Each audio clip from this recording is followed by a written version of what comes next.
You're listening to Country Squire Radio.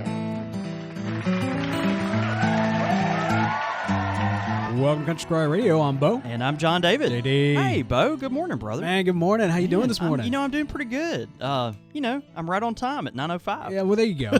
You got to do what you got to do. What else is new, right? It's ridiculous. Well, man, nothing wrong with it. Man, it's kind of interesting. We're right here in the frigid north of central Mississippi in the middle of spring. What's up with this, man? This is ridiculous. It's been like 80s, 85, and today it's I think the high is 61. As long as it doesn't. I know that we're a long way from like being frozen, but no, I'm over that. With kind of the plants on the ground when it gets cold like this, I always get that like no. I'd have to move to Cuba or something. We can do that now. We can do that now. Which is pretty cool. That is accurate. But this is, in all fairness, this is prime pipe smoking weather. Oh, it is. Absolutely. Yeah, people come in. I mean, there's been actually a couple customers that I haven't seen in a couple of years now, and they've come in and been like, wow, like I'm actually wanting to do this again and give it another shot. And, just because how beautiful the weather's been. And what's cool is maybe, a couple of years ago, they didn't get quite the right understanding of kind of how to light their pipe and tamp it and pack it and all this stuff. And so, maybe they got frustrated with it and kind of gave up. But now, I've actually been able to sit down with some of those people and, it's so much fun to be able to teach people, kind of the proper way to pack and light a pipe. And the main thing is just so they can keep it lit, Yeah. If they can keep it lit, then there's so much more prone to stick with it, which has been a lot of fun to see those light bulbs kind of go off in people's eyes. Oh, so, yeah, man. Yeah. Well, lately great. I've been practicing. I've got the Ready Rub. Yeah. I should mention this. I was back in Austin, back in a while ago when I went to Austin. Yeah. The good folks there at the Austin Pipe Club hooked me up. They gave me this really, really nice bag of this pipe tobacco they've got called Front Porch. Yeah. And it's this Ready Rub style, and I've never been very good at lighting, or at least keeping Ready Rub lit. Right. And so any kind of broken flake like that or flake tobacco, it just takes a different kind of speed. Yeah. You have to have your own, particular method just for that. Yeah, man. Yeah. Well, I've actually, it's been great for me though, because I've learned a lot lately with trying to get it right. And yesterday in particular, when I was up at the Squire, I was like, oh, I had like a perfect smoke with it. I was so happy. Yeah, it's great tobacco. Yeah. It's just the Ready Rub for me. Real quick, I'd like to just, we have obviously later in the show as a segment we do, pipe question of the week. Yeah. I would actually pose a question to some of our listeners maybe this week, and we'd love your feedback on this. But there's so many people, not really Ready Rubbed tobacco, but there's so many people that take flake tobacco and fold it and then just put it right in their pipe and smoke it just like that. Right.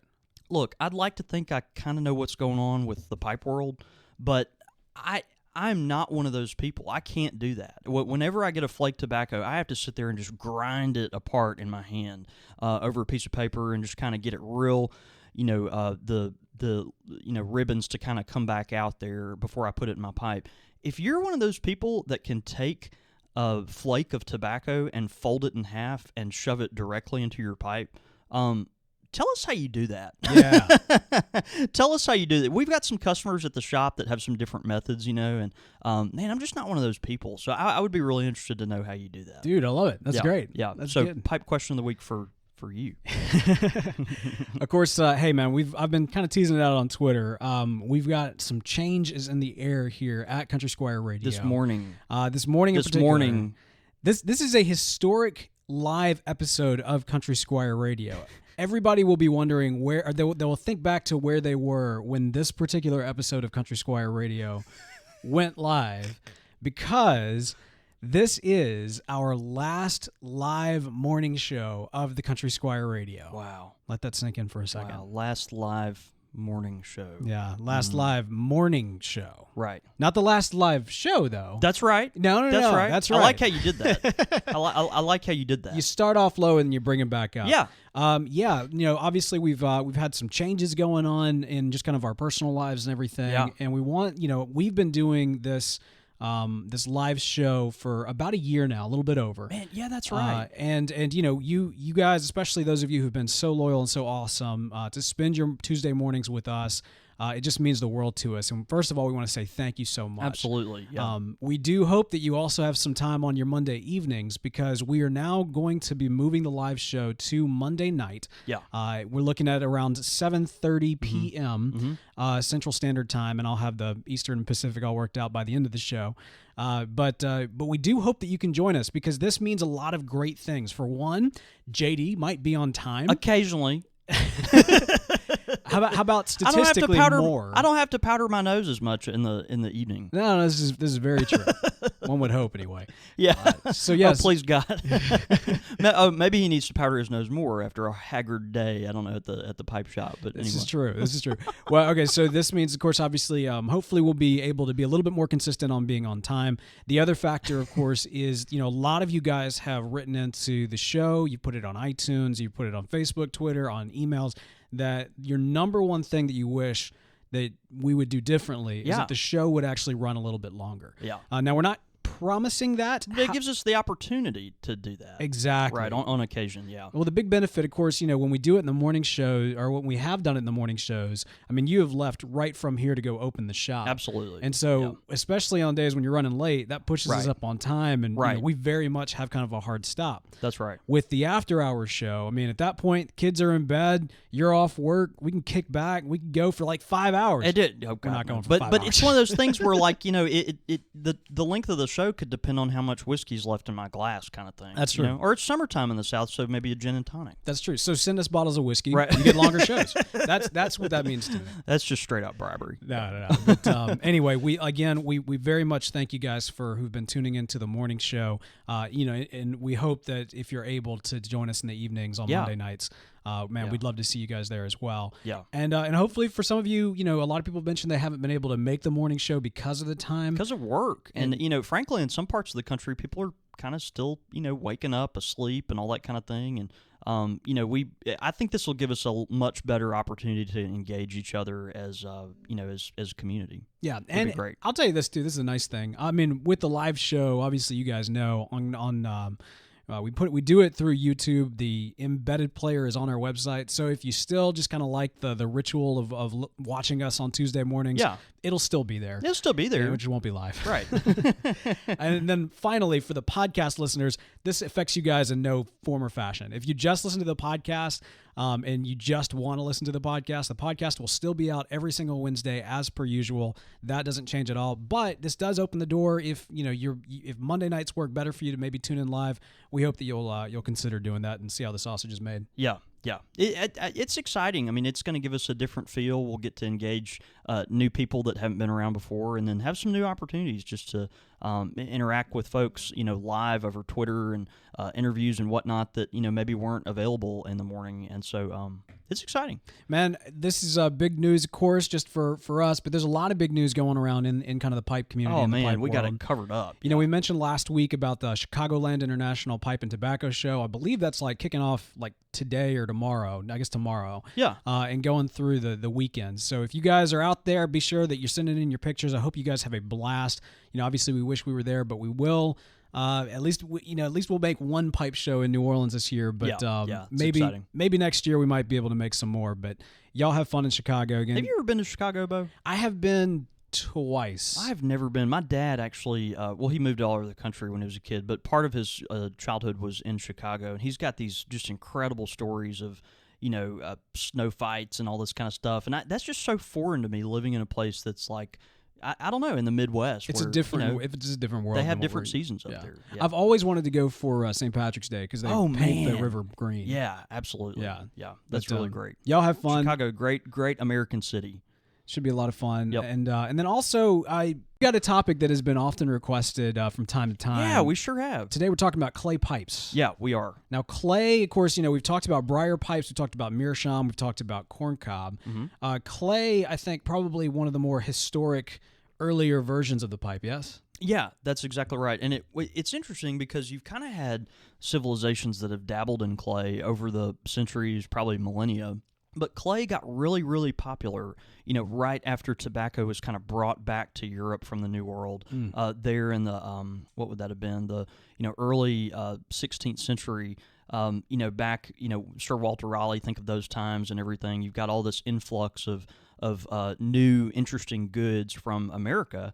And clay was readily available. And, I guess for a lot of folks, the idea of carving a pipe out of maybe some wood, hadn't quite come yet. Or if it had, they didn't quite have the idea of, proper ways to do that. Right. But with clay, it's so versatile, and it's so cheap, and it's so everywhere. You think about the availability to get clay, and then also the availability to the ease of shaping it and crafting it, and it's just something that became kind of ubiquitous amongst the tobacco world back in the early days of pipe tobacco. You mentioned kind of in the early days in the trading and import kind of hitting all these new found resources from the Americas. Yeah. I remember very specifically back when we talked, this was over a year ago, but back when we talked about kind of the golden age of piracy and that pirate ship that was uncovered, and they just had like all of these clay pipes was kind of like scattered throughout the pirate ship. Get my hands on one of those. That's right. But wasn't the idea behind a clay pipe is that,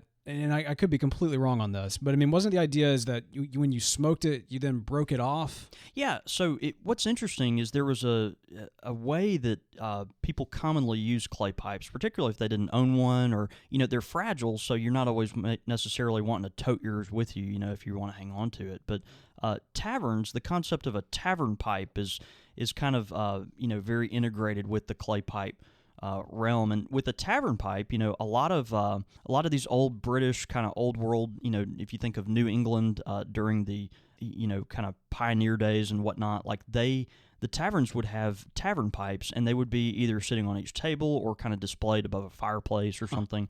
And the idea was you could get the pipe, and to get a fresh mouthpiece, just break the end of the stem off, because the clay is so fragile. Right. And so you just load your pipe up, break the end of the stem off, get a fresh mouthpiece there, and light your pipe up. So what happened eventually is, as the pipe shrunk and shrunk and shrunk because people kept breaking the end of the pipe off, then eventually they just tossed it, or maybe over time it kind of broke. But interesting. All right, so wait, so let me see if I'm following you correctly. So Yeah. like the pub would actually have just a bunch of pipes on hand. Yeah. And I mean, would they clean it? I'd like to think not. Oh. There's part of me that just likes to think, you know what? Nah. You get a little bit of the last person's flavor, Well, it is because it's funny because you That's think great. about like estate pipes, and I remember early on when I was considering looking at estate pipes for just kind of a cheaper option of kind of starting my collection. And there was something about that idea of like, well, somebody's mouth has been on that. Oh, yeah. But then somebody pointed out, like, you go to a restaurant, do you know how many people's mouths have been on the forks that you use? Dude, no kidding. And, it's you just clean it and it's fine. It's not just, that's part of it. You don't even think about it. And we do the same thing with pipes all the time. Absolutely. So, yeah. But not the pub clay pipes. Not the pub clay pipe. No, I doubt. I don't know. Maybe they had some liquid sanitizer or something that they could, Clorox it with back in the 1600s. But highly unlikely. Wow. That's great. I brought one with me today here, Yeah. and this is a pipe that's been at the shop for a while. I was told that this pipe is very old, but I'm pretty skeptical as to that because it's got very clear modern print on the side that says Germany. It looks very, very polished and uniquely done. But this is a clay pipe. It's a very small pipe, maybe a 5.5, 6 inch pipe, and the shape is very characteristic of clay pipes. Right. So if you're not watching live, what you can see here, I'm holding a white clay pipe that has what we call a cutty shape. So cutty is interesting, and I don't necessarily know why that shape evolved as much as it did, but my guess is that it typically cutties are canted forward. You kind of have a tulip shaped pipe, so it kind of edges up almost like a beautiful tulip that hasn't quite fully bloomed yet. And then the bowl cants forward a little bit, and that's probably got some element to do to maybe get the smoke away from your face or something like that. But typically clay pipes, particularly of old, would be really, really long, and part of that wasn't just to break the stem off in the pub. Part of it was also just because they smoke really hot. And it's one of those things where, like, the longer you could get the air to flow through there, the more it would be able to cool down. Okay. Yeah. Well, I mean, like, this is kind of a question with kind of longer pipes. I mean, is the preferred method when it's so long, if the bowl gets so hot, that you actually hold the stem to hold it as opposed to holding the bowl? Yeah, and typically you'll see that. A lot of folks, we've got these beautiful pictures at the Country Squire, right behind the cash register, actually. They're old paintings that are replicas of paintings that were done in the 19th century. And they're, you've got these kind of English kind of gentlemanly type folks, and they're smoking their very, very long pipes that are made of clay, but they're holding it by the stem, maybe halfway up or something like that. The thing about clay pipes is they can be, anywhere from 6 feet. 6 inches. I'm sorry. So we're about a 6-foot pipe. Yeah, I mean, that would be interesting, wouldn't it? That'd be crazy. Yeah, they can be as much as 16 inches all the way to 2 feet, and even over and above that. So, but anyway, that cutty shape is interesting. Bo, if I can see that again real quick, you'll notice on here too, there's a little knot right there. Yeah, I was going to ask you about that. Yeah, and that's not on accident. So basically, a lot of times these pipes, obviously, clay pipes are really, really fragile, and if you're listening and not watching, you can kind of envision having this pipe, but then there's a little nodule at the very bottom. And sometimes if you're in the pipe world, you'll see this occasionally, but that's referred to as a spur. And what they did, because these pipes, particularly at that particular point right there, are kind of fragile, the spur was developed as a way to strengthen the base of the pipe. And so, now this one is not very pronounced, but a lot of times you'll have a very pronounced spur that sticks out like that. A lot of folks nowadays, when they're making briar pipes, it's more of a decorative element. And it's something also that people have integrated into like stands and whatnot like that. But back, 200-300 years ago, on a clay pipe, the spur served a very important purpose. It was actually to strengthen the base of the pipe at that very tender spot. And so when you set it down, there was just less chance that it would crack.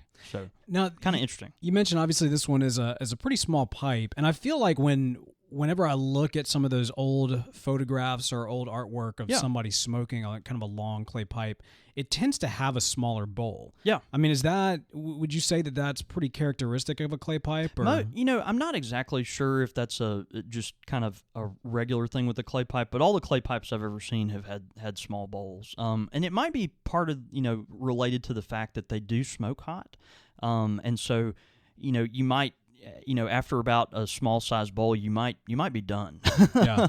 The great thing about clay, even though it smokes kind of hot, it cools down relatively quickly, and it similarly to meerschaum, it provides a very pure smoking experience. And so it's one of those pipes where you do not build cake in a clay pipe. It's like a kind of like a mortar pipe or a meerschaum pipe. When you're done with your bowl, done with your tobacco, you actually just swab the inside of the bowl out. And then, at that point, you're ready to reload. You can put whatever kind of tobacco you want in it. And because clay is just such a natural, mineral-type substance, unlike briar, it doesn't impart any extra flavors to the tobacco. And so, briar, you can still get that, kind of woody taste particularly at the very beginning, but with clay there's not any break-in period. It's wonderful. Is clay also similar in meerschaum, as you use it over time, it changes? Yeah, it typically will darken a little bit. I don't think the darkening is quite as dramatic, although it does happen as a meerschaum pipe. But what's interesting, and I've never done this, but I'd love to hear feedback if we've got some listeners that have, but on a clay pipe, when it gets dirty, and this blows my mind, but you can actually, in your fireplace, when your fire is kind of roaring, take your clay pipe and put it in amongst the wood, and it will actually clean the pipe up. Really? It's like re-baking it, and then you can bring it back out, and the pipe is white again. Oh, that's awesome! Which is just crazy to me. So again, I've never done this, but in multiple places I've read this, and that's so fascinating to me. Specifically wood burning, because if you have a coal or a gas fireplace, I would be hesitant to get too ambitious. Right.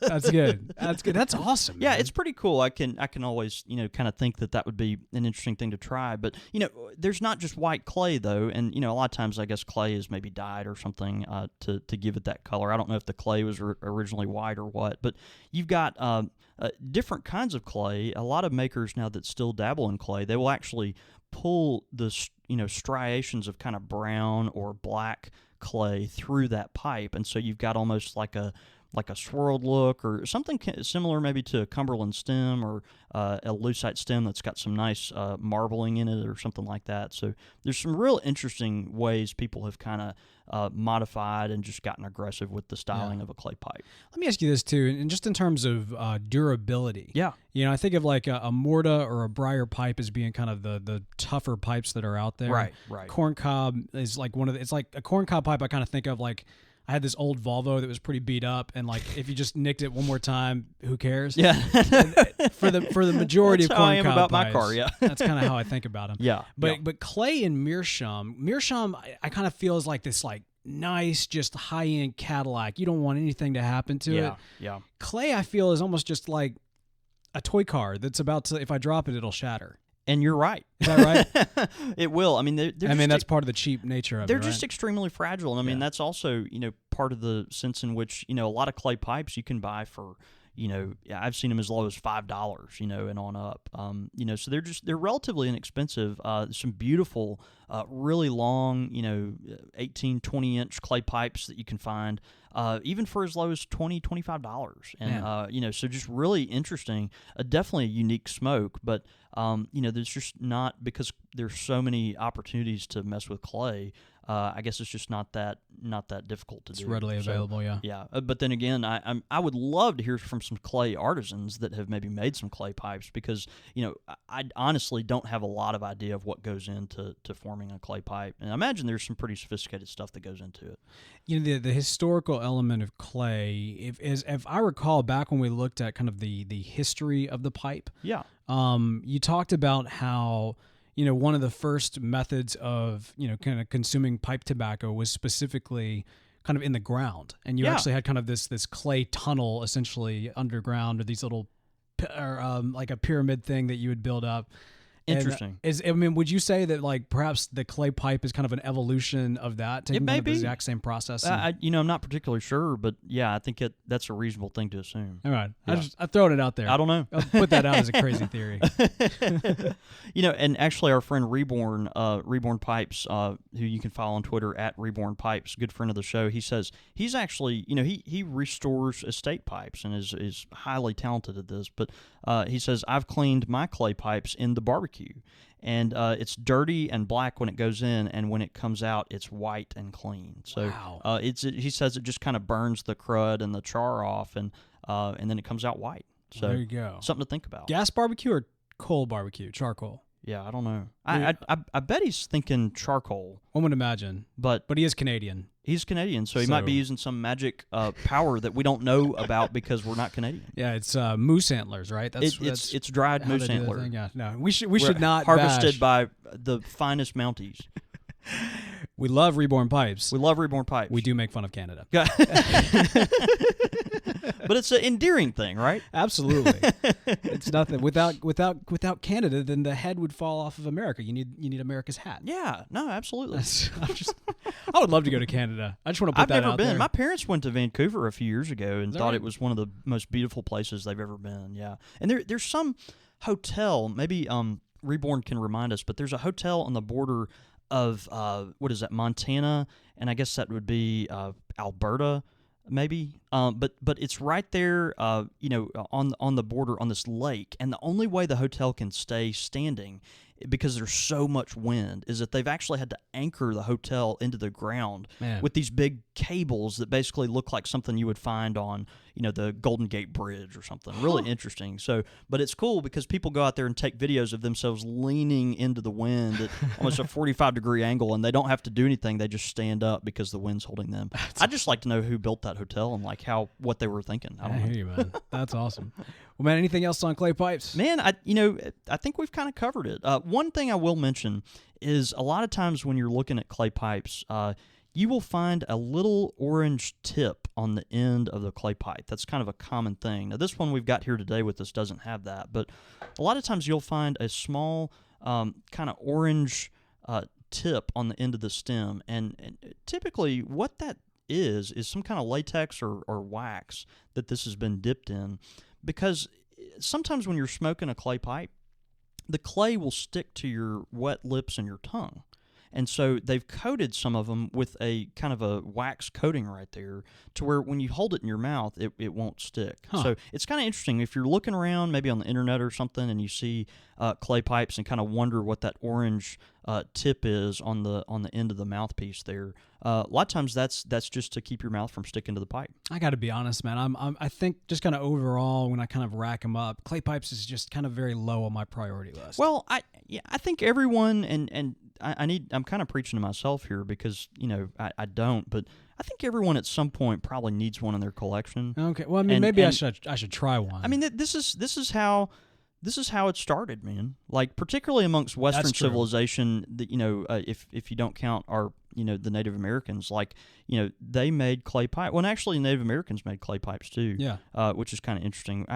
We've got at the shop these small pipe bowls that the bowl was made of clay, and there's a small little extension right at the base of the bowl. Where it kind of juts out and then ends. And the idea was you actually would take a reed and put in there to make a stem. Cool. Yeah, so you could take a reed and make a stem. A reed of what? I'm not positive, but something hollow. Put this reed in the stem, and then you've got the opportunity to swap out stems as you need to, as maybe they get dirty or wear down. So it's just it's a really old fashioned thing. It's part of our pipe tobacco heritage, and some people love it. That's a good point, man. Yep. Good point.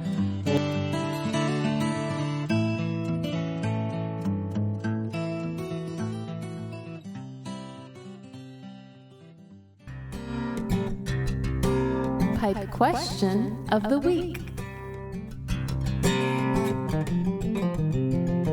Pipe question of the week this week is brought to us by the New Orleans Pipe Show. New Orleans Pipe Show coming up October 3rd in the great city of New Orleans in the great state of Louisiana. You're going to want to make sure you're there this year. It's going to be a blast. Yeah. We will be there having some fun. I'm actually doing a little pre-gaming earlier or actually later this year to find a location where perhaps we can have some form of meetup. Kind of set up. Yeah, I don't know if it might be a big thing or it might be more of kind of a smaller exclusive thing. It depends on a couple of different factors, including locations that'll allow us. That's right. And then also just kind of what the overall cost is going to be. But I'm really hoping to do that. But one way or the other, you'll be able to see us on the showroom floor. We'll be there. We've been told we've got a stage that we'll have, which is just going to be a blast. Yeah. So you'll be there. Come see us. Register today at NOLAPipeshow.com. That's NOLA Pipeshow.com. All right. Pipe question of the week. Man, we've got a pipe question that this is so good. It comes to us from Kyle over on Twitter, which is at BewareArtPower, which is just a great Twitter handle. He says, how do you attract younger pipe smokers? I truly wish we had a shop like the Country Squire. The community is great. This is such a great question. I always go back to, the people that I've been in contact with that eventually have picked up the pipe, maybe because of me, have just gotten used to the fact that they see someone young regularly smoking a pipe. And I think that's part of the key is that, as a pipe smoker, like particularly if you're new and particularly if you don't have a local pipe smoking community, you might be a little bashful about walking around with your pipe. It might be one of those things where you think about smoking your pipe while you're walking your dog, but if you're new and there's just not a lot of people in your life that do that, you might not have that reassurance that it's kind of a cool thing to do. So, man, I think the biggest way to appeal to other people to kind of just appeal to their senses as far as the pipe goes is, man, just rock it. Like, rock your pipe. Like, yeah. I smoke mine all around town. In Jackson, we've got a real fun kind of young district called Fondren. Man, I love smoking my pipe on the porch at the coffee shop Sneaky Beans here in Fondren because it's one of those things where, you sit out there, people are constantly commenting, loving the smell, asking you about it, and then you say, where do you get something like that? And then you just kind of, point them to your resources. For me, it's a sense of marketing. Right, I was about to say. But then also, you find some friends. You really do, because it's such an attractive force. So, man, if you're a pipe smoker, man, just be really confident about it, You're right, too. Just kind of the guerrilla marketing technique of just kind of getting out there. I mean, to some extent, what was it? I guess at Celtic Fest. I remember you guys were rocking a bunch of church wardens. Yeah. And so I just got there and I hung out with my church warden, walked around, and people would, point at it, talk about it, and that's everything incredible. else. Yeah. And I mean, you guys, because I was out there smoking my pipe, y'all just sold out. It was great. Yeah. Oh yeah. Solely on me is what I'm trying to say. Did we ever get your cut for that? Just yeah. It's just kind of. It's interesting, but yeah, kind of. It's one of those things where pipe smoking is looked at, as just a very old-fashioned thing. Right. And so if you can kind of break that image or that construct up that people might have about it, and say, I'm a young person, I'm going to rock this pipe, and other young people are going to see me. I think that's the best way, honestly. I've got all my friends pick on me because I've got all these Facebook pictures with my pipe, and but then some of them have become pipe smokers. So, I think that's the way to do it. When I was at TGC, a lot of people came up to the booth because I was working with Ran at the time, and a lot of people came up to the booth asking about, how do we increase diversity in our ministry? Yeah. And I think that, the answer there is actually kind of similar to the answer here. When you're looking at kind of a group of people that you want to kind of include into whatever it is you're doing. Yeah. And it's a culture that might be, different to the current culture that you have. Right. If you want people of a certain culture, you have to kind of be in that culture and understand that culture. Yeah. And so, for example, if your shop kind of has this, adverse error, if you feel like when you walk into the shop, you have to be one of these old hats to fit in, you're not going to attract younger pipe smokers. You're just not going to do it. Yeah. So, don't fundamentally change what you're about. Yeah. At all and on any level, but look at what the core value system is to what makes your shop or what makes your community, your ministry, whatever it is, right. And be willing to hold to that, but be willing to kind of shift culturally. Well, meet people where they're at. Exactly. That's the key, right? Is meeting people where they're exactly. at. If people start asking you about a pipe and you kind of think that it might be something they're interested in getting into. Man, don't be a snob about it. Don't make them feel like they've got a certain, smoke a certain type of tobacco and only a certain kind of pipe. Like, man, help them out. Meet them where they're at. Set them up with a tobacco that's easy to keep lit and, man, fun to smoke. And maybe don't make fun of them constantly if they come in last come in first. The first shall be last in the pipe smoking competition. Don't make fun of them constantly. Great question. Beware Art Power. Really love that. If you got a pipe question of the week, be sure to send it in csr@podastery.com. Quick Fire with the Squire. Quick Fire. There it is. With the Squire. Yep. You ready for this? I am. Bring it. All right. We already mentioned that Colton had sent in a couple of different quick fire questions a while back. We've been working through them. Every single one has a theme. The theme for this week is Lord of the Rings. Oh, wow. Ready for this? Okay, let's do it. Legolas or Aragorn? Aragorn. Yeah. I mean, Legolas has kind of weird superpowers over physics that doesn't really make any sense. Yeah. But Aragorn seems a little bit more versatile. I think so. And, at the end, he gets the girl. Well, I mean, there's that too. Legolas only gets a dwarf. Yeah. So she gave me 3. Your wife got a dwarf too. So. A very skinny dwarf, I might add. Yeah, that's right. Merry or Pippin? Let's go. Let's assume. All right. So let's assume with each of these, we'll give kind of some caveats. Merry and Pippin, drinking buddy. Pippin. Yeah, you got to go with Pippin. Absolutely. On that. He's gonna be fun, goofy. You're gonna have a good time with him. Yeah, I think you got to go with Pippin on that. Yeah. One. He's more entertaining. Let's go with Boromir or Faramir. Oh, Faramir. Boromir. You got to go with Boromir. Yeah, I think so. Yeah, more interesting stories maybe. Well, he was redemptive. He was redemptive. Yeah. So yeah. I'm all about that. I like Faramir. Gondor or Rohan? Gondor. But Rohan is very, very attractive to me because of the horse culture, and it's also very rural.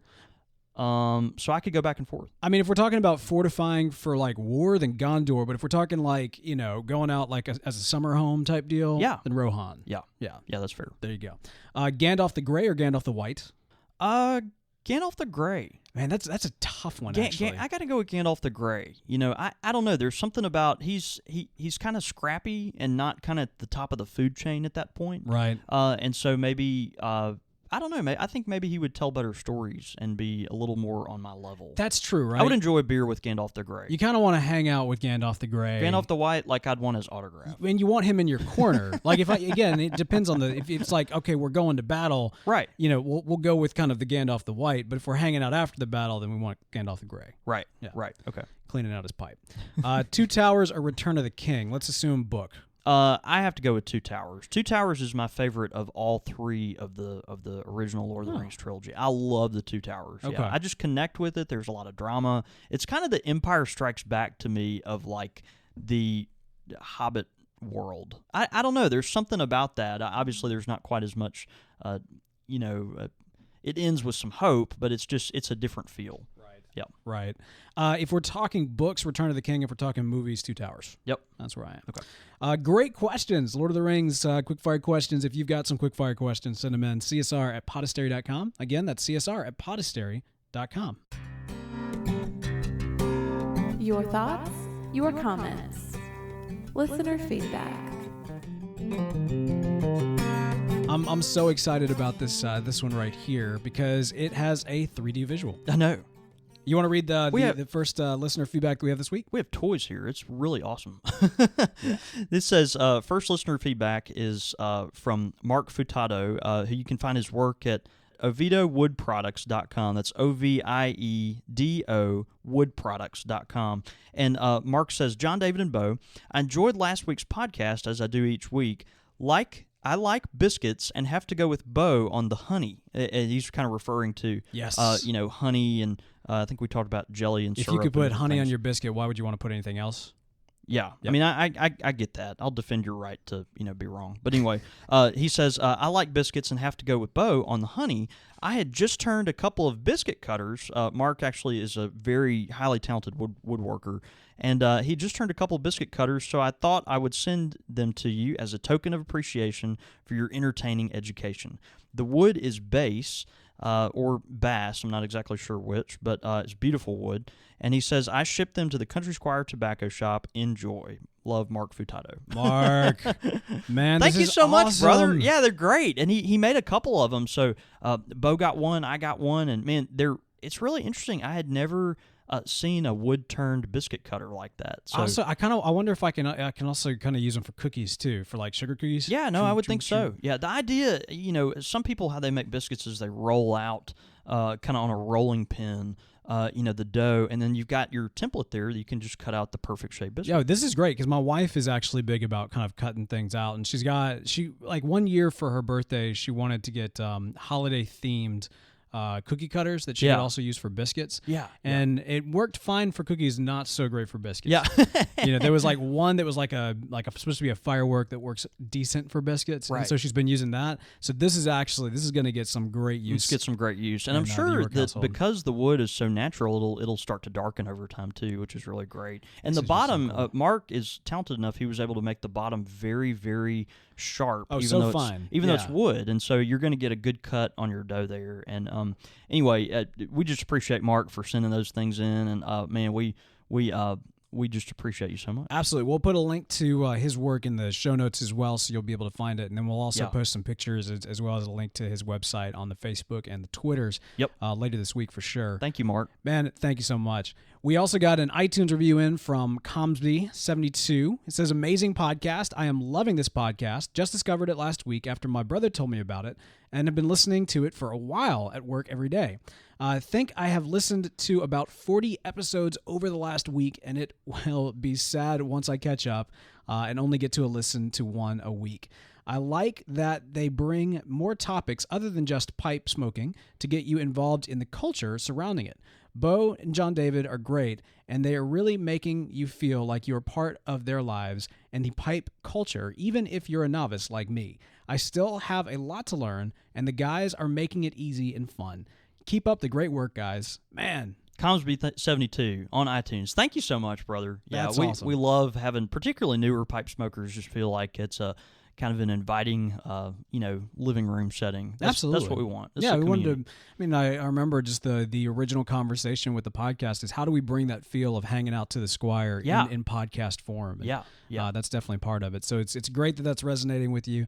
And first of all, hey, any of you guys that are out there, head over to iTunes, write us a review if you've not done so already. It's a great way to help out the show. Mm-hmm. But I do want to mention just with listener feedback and kind of overall engagement. Over the last couple of weeks, you may have noticed I've been a little bit less responsive because my workload has been a little heavier with the new addition to the family. Yeah. And so I do apologize. Last night, I think it was, I tried to comb through and I had all these different emails and Facebook messages and everything else that I tried to kind of go through and reply to. Right. But if I have not replied to you, I very much apologize. And it is nothing personal. It's just that it's been very, very crazy in this season of life There's right now. a lot of moving parts for the York family. And, yeah. And that's good. Yeah. It'll be good. It's a good time. It's a busy time, but it's a good time. By the way, our friend Reborn would like to say that that hotel that I referred to earlier Yes. on the Canadian-American border is the Prince of Wales Hotel at Waterton National Park. And that I remember that now that my parents visited there. But you ought to Google some pictures if you're listening and kind of that Pacific Northwest area that is just so gorgeous. Check out some of those. There's some stunning, beautiful pictures from that part of the world. So, also, our friend Beardcore would like to say he's kind of pissed about the new Avengers because it's ultra nationalist was created by Pym and not Stark and Banner. Ultron. What did you just call him? It says ultra nationalist. I'm sure it was a typo. Anyway. Ultron, yes. Beardcore is right. Ultron was created by Pym and not Stark. And I got over that months ago because we've known that for a while, man. I mean, I hear you. It rubs me the wrong way too, but it's Elseworlds. You just kind of have to give it. Pappy Joe knows what I'm talking about. Me and Pappy Joe have debated things like this before. Anyway. Gosh, I love you both. It's great. I love you too, brother. All right, man. Well, dude, what a fun show. This was great. Monumental. The end of an era. Man, I don't know how I feel about it. I mean, occasionally we might have to revisit, 9 o'clock for, some emergency reason. Maybe. But, I look forward to being on time. Yeah, I look forward to... The real trick is, I mean, if you go back and listen to the Squire Select episodes, we sometimes get a little sloppy, so we got to just make sure that we're gonna have to include like tea and lots of Diet Coke and things like that. All that good stuff. Yeah, it'll be great. Well, man, let's go have a day. See you, brother.